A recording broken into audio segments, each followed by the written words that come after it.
Do you anticipate any problems if you have, in terms of the skew in your participants, because you've identified that some students don't want to disclose, and so maybe only you'll be dealing only with a sample that is okay with disclosing?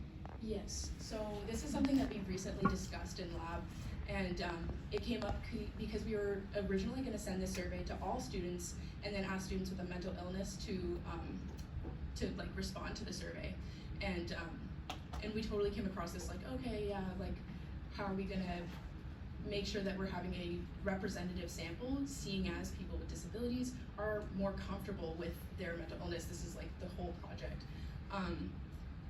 What we came up as a suggestion is to just send the survey to all St. FX students.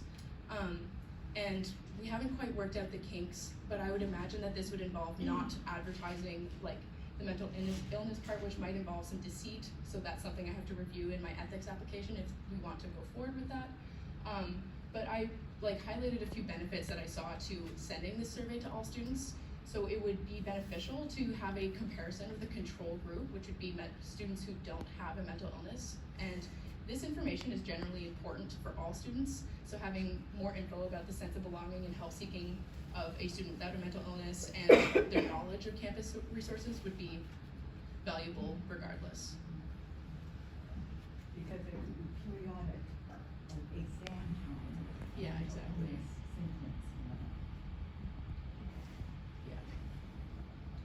Other questions? I can expand on that one. Yeah, absolutely. Okay, so you mentioned like periodic mental illnesses, and so another part of my survey is that we're combining people who perceive their mental illness as moderate or severe and separating that from someone who might have a mild mental illness. So that kind of falls into this category, and I'm kind of defining it by the impairment in function. So the part that would make it a true disability that's impairing their ability to, manage within the society. So if you read this, I made it look prettier than what some of the graphs online are like, but generally you would define someone as healthy and normal functioning. Mild mental illness would be a common and reversible distress. So this would be a periodic distress, exam time, or some normal. I'm just Yeah. active listening here. Sorry. Okay. Question. Sorry. So like something that is like like someone who is a regular person can overcome this within their capacity. But then when we move into like a moderate or severe mental illness, these are people who are experiencing true difficulty and can't overcome the distress. So it's creating this illness for them. Just to follow up on my face, I'm surprised to hear you classify mild mental illness as common and reversible, as opposed to just like stress in normal healthy functioning. Do you want to even dig a little bit deeper down on that? Because I think you can have mild but non-reversible. Yes, that's right? true. Yeah. This also falls into like who do we think would identify as a person with a disability.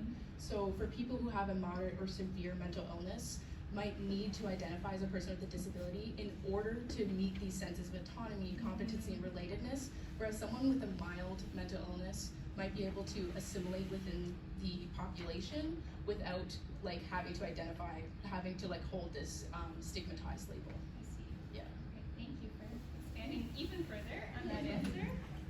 Any final questions? Yeah, Emma. I just have a question. There's a lot of just like my knowledge, there's a lot of comorbidities between like mental illness and other like physical or other types of disabilities. Are you kind of involving that in your research and looking at those kind of together, or are those kind of like things that you're like looking at as other types of study? I think that's a valuable point to bring up. The way that I'm kind of perceiving it is like the additional, like I guess it depends. Someone who has a physical disability is gonna have a harder time avoiding this disability label. So they might, because they have a comorbid physical disability, automatically fall into this disability identity group. But just the way that my study's kind of formulated, that would fall into the both visible and a hidden disability category.